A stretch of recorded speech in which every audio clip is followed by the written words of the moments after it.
काफ़ी ज़्यादा भीड़ गोपालगंज जिला में हथुआ प्रखंड के क्षेत्र में पचपेड़ा पंचायत में योग बा। सो हेलो गाइस, नमस्कार प्रणाम। नया ब्लॉग में आप सबका स्वागत बा। 8/7/2024 के महायोग चालू बा पचपेड़ा गाँव में हथुआ पंचायत प्रखंड में गोपालगंज जिला। तो देख सकता नहीं कलश यात्रा उठल बा और यूपी बिहार के बॉर्डर पे कलश भराता। देख सकते कितना खूबसूरत नज़ारा बा और काफ़ी खूबसूरत दृश्य लगा था देखे में।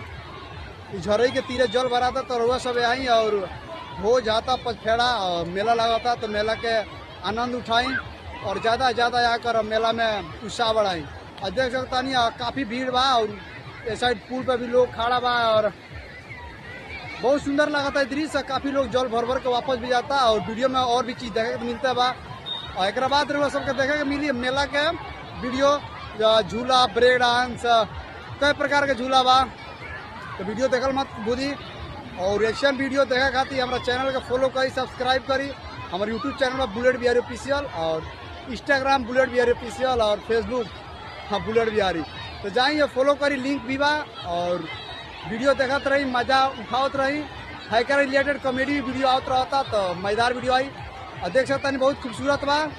तो चलिए ब्लॉग यही समाप्त कर जाता। आगे वीडियो आई मेला के रात के। तब तक के लिए जय हिंद, जय भारत।